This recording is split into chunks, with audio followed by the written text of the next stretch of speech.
Okay, so I decided I'm going to go ahead and make a video of the rest of this procedure that I'm doing here to change out this old sink. I mean, you can kind of see it's like really worn down. That's not just dirty.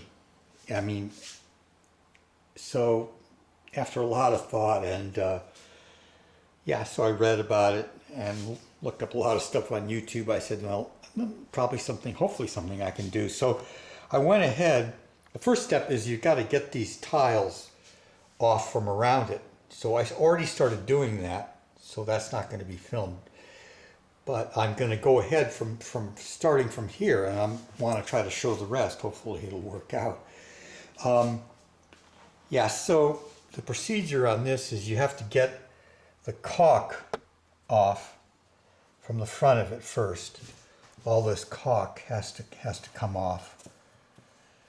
And then once you've got that off, well, you have to cut the grout. That's the other thing. The grout has to be cut. And I didn't heat up these tiles. Here's some tiles that are taken off. You can see some of the wood is stuck to it on these. And but you obviously don't want to break them, because I'm not exactly sure. I might be able to get some of these replacements, these straight ones. I did find some that are just slightly thinner at Lowe's that I could use, but you still don't want to break them.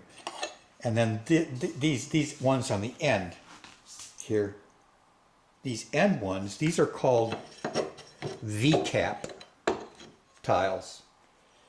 These V-cap tiles, I don't want to drop it and break it after all this care to take it off without breaking it. You can get them, I think, for like $16 each. So obviously I didn't want to break them either. All right, so the procedure is going to be, what I'm going to do is I'm going to use a hair dryer to try to soften the adhesive under these tiles. So I stopped here because I have to take the tap out in order to work with these tiles here. So I went ahead, I'm going to go ahead and take the tap out, and then we'll pick it back up. The soap container I could work around, so I left that in, and because I was able to get this tile out here next to it, so I'm leaving that in, and I'll kind of go through the procedure after I get the tap out. Okay, so first I'm going to show the procedure for getting the caulk out. So that's why I'm starting with the razor knife for that. So I want to cut along the bottom, along the sink. Unfortunately, we're not worried about this sink, So this kind of goes back. I'm going to show you how far back it kind of goes there.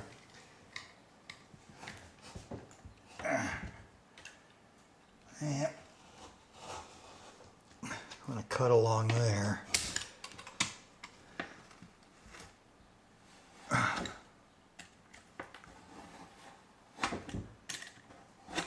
Bottom, and then the top.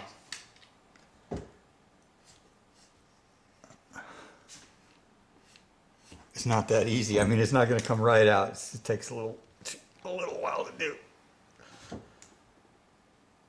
But you got to start somewhere. So this is the corner piece is the problem child, because it's got it turns out most of the adhesive is right in this back corner, and so that's one of the reasons why I decided I want to get the hair dryer on it, soften it up, because if you have to be really careful, you can't be prying up on these. You can only be going straight through with the scraper. Can't be you can't pry the tiles up. They'll break. Just have to separate them. It's better if you get a little of the wood off with it. That's not too bad. All right. And here I've come back around to this side, and you can see here, this is the caulk. That's about how far it goes underneath the tile, which there's some space here where there's nothing. But that's what I got to get that out. Okay, so I've kind of got it started. I don't know how far it's going to pull out, but it's pulling out pretty good. Actually, pulls out that much. But that's the main thing. I'm going to pull it out. And that's what I use this thing for. Also is to get it started.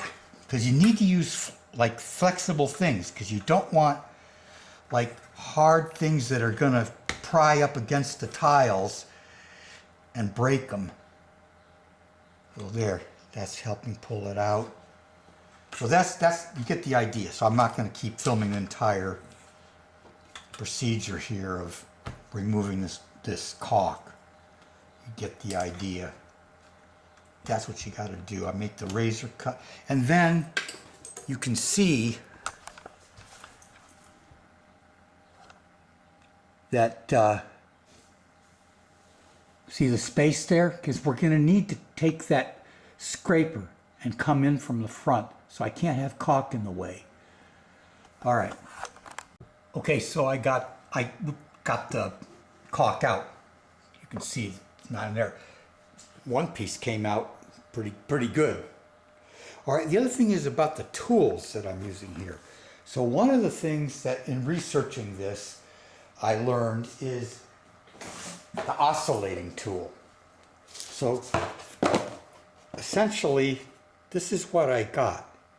Quick change system, variable speed oscillating multi-tool. Okay, so it's corded. A lot of these, I mean, people in the industry want to have a lithium battery powered one, 19.2 volt or whatever. But I knew I'm not working. I may never use this again. So I didn't want to spend a lot, and I figured, and I'm going to get more power out of the corded one. This turns out, I didn't know Bauer got it at got this stuff at can't think of the name now, but also the diamond blades, Harbor Freight. So I got this semicircular diamond blade to cut the long edges, and this smaller one to cut more precisely here in these edges here. Because you can't, it turns out, and I wasn't sure about this when I first started, is if this would actually cut the ceramic tile, and the answer is yes, it will. So you don't want to get into the tile. It will cut it, which actually you can kind of see right here. Before I understood that, I cut in a little too deeply right here, and you can see right there, I nicked it.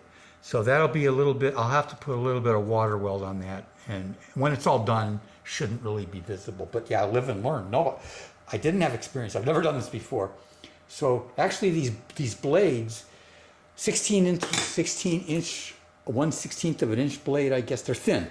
So I knew they were thin. I researched this before I went and got the stuff. And that's about what these grout joints are. And what I learned is some of these things have, maybe they put the tile in, they didn't even have a 1/16 of an inch between them. They were very narrow. But what happens is, like right here, if you look at this joint, that's not really a full 1/16 of an inch, but it'll cut it anyway. You know why? Because it'll make it a 1/16. It will cut the edge of the tile. And that's good because it'll cut it without cracking, and it'll just make it be a 1/16 of an inch. So you're going to have a 1/16 of an inch joint when you're done, whether it was a 1/16 of an inch to begin with or not. And you can see, I did cut in a little bit on some of these when I was cutting these front V caps out, because I knew they were critical. I wanted to make sure I wasn't too shallow on it, and I knew there was just wood underneath. Yeah. So live and learn. So next is going to be cut the grout. So what I'm going to do is I'm going to set this up and there's going to be a lot of dust. That's one thing. There's going to be a lot of dust. Okay, and so I just clean up every day. After I cut these, though, that should be the end of the major dust. Okay. Okay, so this oscillating tool, it's got variable speeds on this too. So, yeah, I don't know if you can see that or not, but I only turned it down to 3. I mean, it can go a lot harder and faster than this. And I mean, I'm not sure, but I intuitively didn't want it going on that hard. So what it does is it goes back and forth. So vibrating back and forth. So what I do is I'm just going to set it into the grout joint. I don't push down on it, not to start with. I let it begin its own, make its own groove. And gently. That's the secret. That's why I'm using this thing. I don't want to break these tiles. So I want to let it ease its way in. And it's kind of like this.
So if I see wood come up, I know I'm deep enough.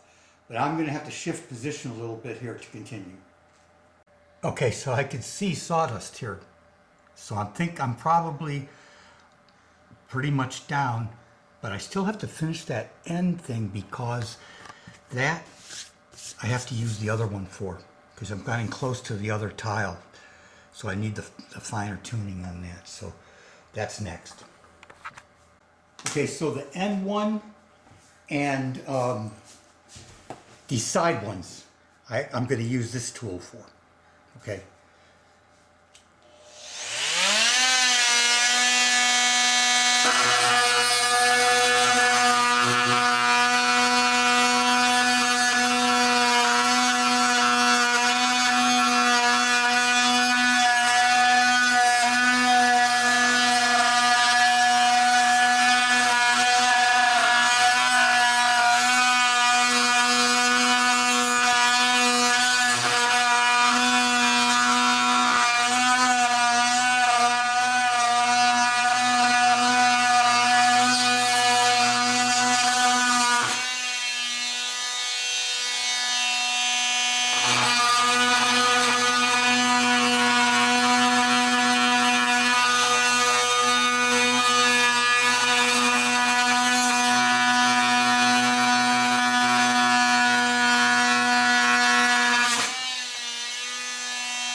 Okay, you kind of get the idea. I'm going to go ahead and try to finish that part up. Okay, now comes the hair dryer. I'm going to try it. I didn't do it on any of the other ones, but I decided, I'm going to go ahead and try it now.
All right, and then this is the thing that's got to be used. It's flexible. You can't be, this is a scraper. You can see it's thin and flexible. You don't want something that's gonna, you're not prying on the tiles. I'm gonna be going underneath, trying to go between the adhesive and the tile.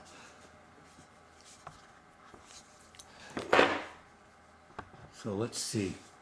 So I'm not sure that it's required on it, but I'm gonna go this one. I just go a little bit, so I just tap it easy. Just get a little progress.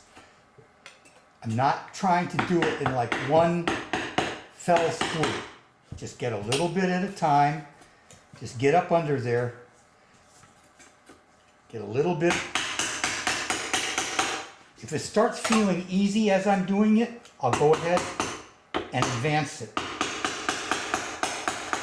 If not, just keep going. Now that's getting a little easier. A little bit.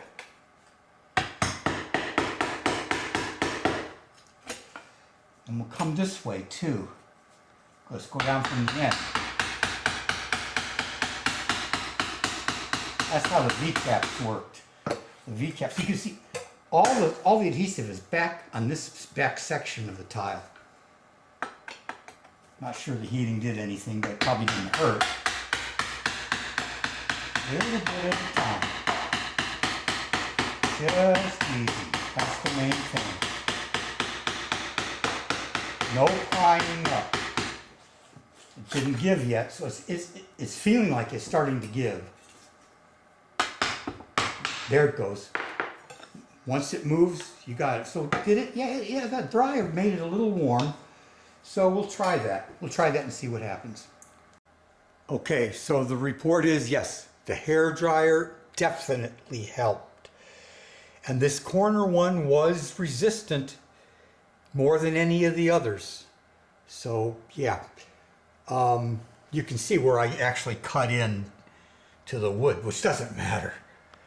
That wood's going to have to be trimmed because the new sinks are bigger anyway.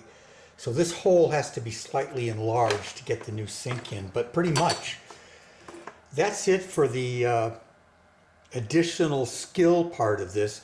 You can see this old sink has the 3-hole configuration. The new one will just have 1. So we won't be dealing with that. You know, that's basically an attachment that I had to use for this sink, because the actual tap can just go in 1, and that's what it'll be. And then it'll have a hole for the soap, which I'll take this out of here probably now or whenever. But yeah, so yeah, that's it. Now it's just a matter of getting everything unhooked and getting the sink out. And then I guess tomorrow I'm supposed to go get the new sink at Lowe's. So yeah, then it's just a matter of doing it. I mean, this was the difficult part is the tiles.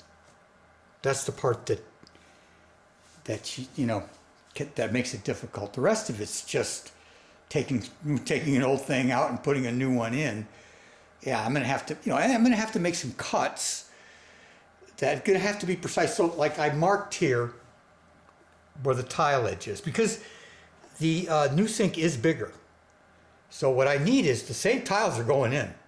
So the tile edge I need to have right on the edge of the sink. Well, you'll see when it's done. It's going to be just up the inside part of the sink is going to be of the new sink. The inside part is going to be at the tile edge.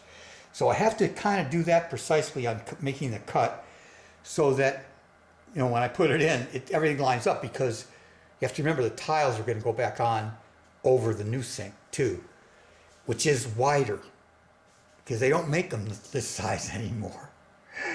So, and then you can see here, actually you can barely see the line that I made for the tile edge, which I can also always figure that out from going back here and looking. But yeah, so the sink has to be front and back. It's also a little bit wider sink. So the back and forth of it is going to be a little bit different too. because the sink has to, the tile edge, you can see the line where the tile edge it was here. That tile is going to be there wherever I put the sink. So if I put the sink too far this way, I mean, it won't go over it. If I put it too far in this way, it'll jut over in too far. Because the size of this new sink, all the sinks really are pretty much this edge is going to be at the tile edge. Because they're about an inch bigger. Anyway, it should work. I already kind of measured it, double measured it, went to Lowe's, took the sink out of the box, measured it, and it should work. It's just going to be, a matter of putting it in exactly. And we'll have to cut the hole here different, which I guess I'll cover that too when I do it. But that's it for today. That's all I'm doing today. Okay, so I pulled the sink out. It was easier than what I thought it was going to be. Because you can see there's this adhesive. And I can see the adhesive sticking on under it and all that. And I could see that there was a bunch of adhesive there. So went ahead with my scraper and went around one time and just see. And I was really surprised. It popped right up. And the disposal was easy to remove. I looked it up online. You just twist it. It's an Syncerator, and it has a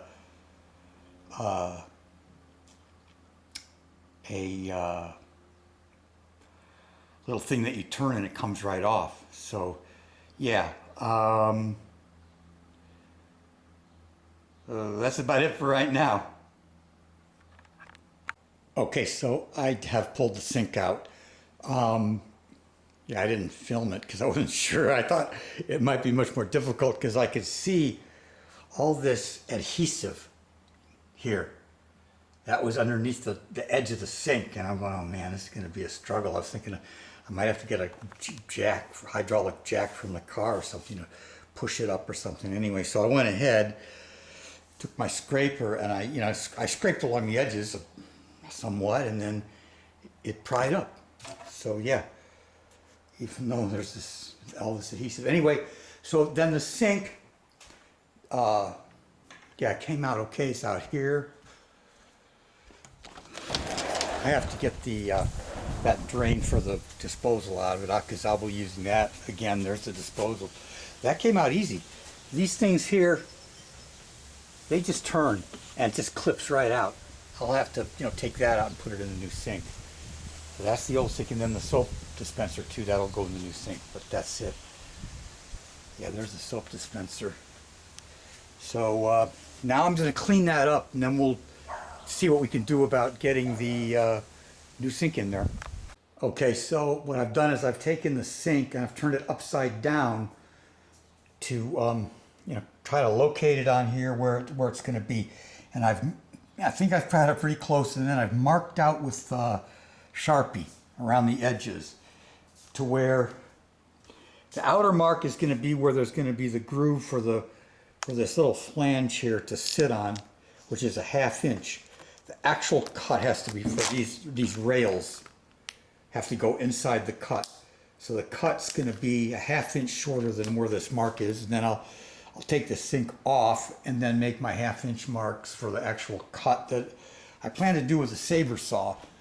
I think that's probably the best way to do it. I mean, you could do it with any kind of saw probably, but I've got a saber saw, so I'm going to try to use that. Okay, so I've cut out the hole for the sink, and I put it in. It actually fits. These are some of the tools. I used the saber saw. I did use that, and of course the hammer and chisel I used. The sander I did not use. I brought it in. I was thinking, well, maybe I'll have to sand some, fine-tune some areas. This oscillating tool. This is a hero here. This guy. Yeah. So I got a wood blade for you can cut very accurately. And then I use my little 3-inch saw, whatever this. I think it's a 3.5 inch saw. I did use that for a couple of places where it really had to cut a lot more wood, and I didn't want to use the oscillating blade, so it worked out. And of course, old hammer and chisel, you can see some of my lines there for cuts that I made. The tiles, I could put a spacer up underneath the edge and bring this up flush here so that there's no gap in the tiles, but you know what, I don't think I'm going to do that. There was a gap on the other sink too. Here there's a bigger gap over here. But you know what? I think I'm just going to caulk it. I don't think I'm going to bring the sink up.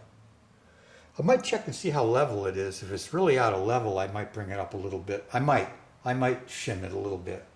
But really, I mean, this is this is satisfactory. So you can see these are the V cap in the front. Some of the cut marks. So yeah, I'll go ahead and take it out because I'll have to take it out anyway. Because I'm going to put the drain and stuff in out there before I put it in. I'm not going to put the disposal in until after it's in. But I will put the tap and the soap dispenser like fixture in and the drains in first, and then put it back in. Caulk it in, and I'll have to decide: am I going to space some of these? You know, maybe. I want to see how level it is. This is not really important. You can see here's the destruction down here.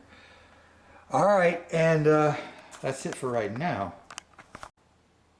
Okay, so I took the sink back out because I got to put the fixtures in. Yeah, I checked the level. I mean, it was very level. Now this is the cutting that I had to do. So this stuff right here, that's the edge that the sink lip sits on. Then underneath, there's these rails underneath the sink that have to go down in there, and that fits. All these things are like tolerances within like a 1/16 of an inch, so, or 1/8 of an inch. And this is where the tiles sit on this ledge. And you can see, you know, cut it all the way around. The front and the back required the circular saw because it had to cut deeper into here to allow the rails to go down, because the rails you needed about 5/8 of an inch, and this plywood is not that thick. So anyway, that's why I used a circular saw to cut down through that section there, and so that the rails would be all right, and you still have the structural wood there is fine. There's all kinds of structural wood on this end here. So I didn't need to worry about that back here on this end. And yeah, a lot of cleanup to do, obviously, but gosh, you know, I hate not having a sink, so I'm thinking I probably want to get the sink in by the end of the day so I can have a kitchen sink. All right. So I also just wanted to show what I'm calling rails are these things here.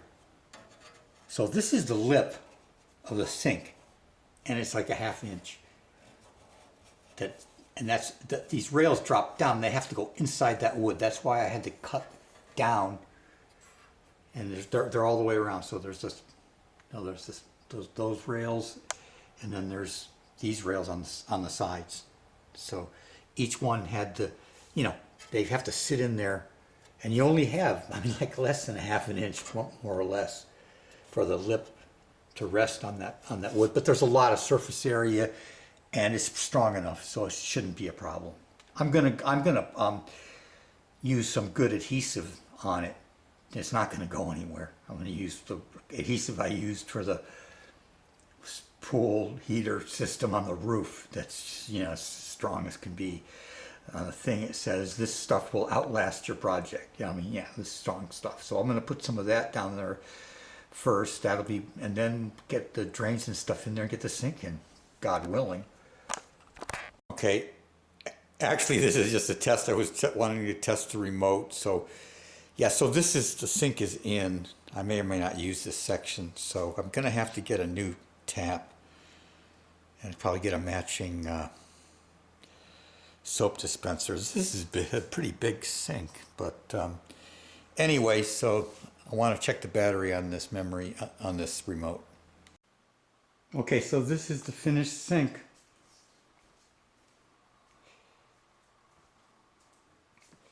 Um, you can see it's got two square sinks I put in. You know, I mean, I got this from Lowe's, 400. I mean, it wasn't the cheapest one. Obviously wasn't the most expensive, but the reason I got it is that the edges around here are all flat, and it only has about 5/8 of an inch really to sit on the opening, because the way they designed it, the little support things that they want you to clamp it to the bottom with are only like a half an inch or 5/8 of an inch from the edge. So dropping it in, they are in the way. So anyway, so the hole has to be cut exactly. But on this one, so the difficulty here was, you know, in the tiles. So you can see the tiles are over the edge. So there's about the edge of the sink is about another, you know, half inch, or well, there's about another 5/8 inch going underneath the tiles, which is really, it turns out, that's about the same as the original sink was. So the tiles had to come up because you couldn't drop the sink in. The tiles would be in the way. So that's where all the cutting the tiles. And of note, yeah, I think I noted that in another video, another part of the video is that definitely you want to use the hair dryer to loosen the tile adhesive. So yeah, a couple steps in getting rid of getting the tiles back out is you have to cut the caulk out in front, and then the grout has to all be cut. And then you have to, you know, you put your scraper in and you just break the seal. I used a hammer and a thin, sharp, flexible scraper is what you use. You do not pry these. Pry them up, you break them.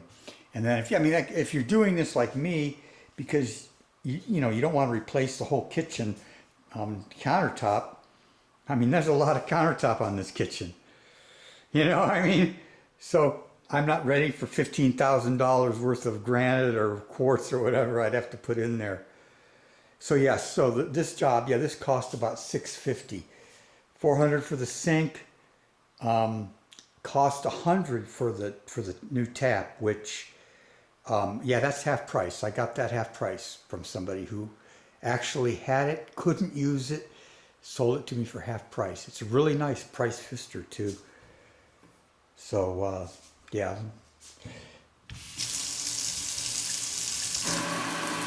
I like it because you can move it like that. You can twist it, obviously, spray and whatever. Came with a little tool where I can take the aerator out and clean it if I need to. The sinks, yeah, they came with these racks. So at first I hadn't unwrapped them. I wasn't going to use them. And when I unwrapped them, I saw, oh, they've got a hole in the center for the drains. Okay, so that's good. So that they can come in, they can be useful.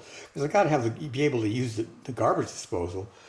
I mean, if a rack was just going over it, that would be a deal breaker. But anyway, these racks are okay. They're up on little feet, so that it's not just onto the steel. So yeah, they're in there. I can use them as dish racks and stuff like that. There you go. That's the new sink. And hopefully the video helps anybody who wants to do a job similar to this, or if you're just needing to remove tiles for some other reason and you need to save your tiles. That's one thing to note on that. I think I said it on somewhere else too, is that yeah, these grout seams are about a 1/16 of an inch. But okay, so if there's some places where they're narrower, because when they were building this, they didn't care if it was the exact 1/16 of an inch. There's some that is very narrow, you know. So, but when you get done, so the diamond blade saw blade is going to make it a 1/16. It's a 1/16 of an inch width. It'll make it a 1/16 of an inch. But that's okay. So if you shave off a tiny bit of your tile in the process, it's not a big deal, because it's going to be a 1/16 of an inch seam, and you should mark your tiles as you take them out so that you can know where they came, exactly where they came from.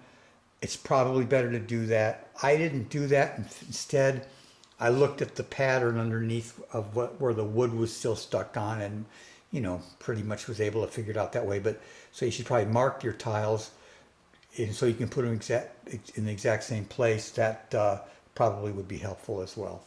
Okay, that's it.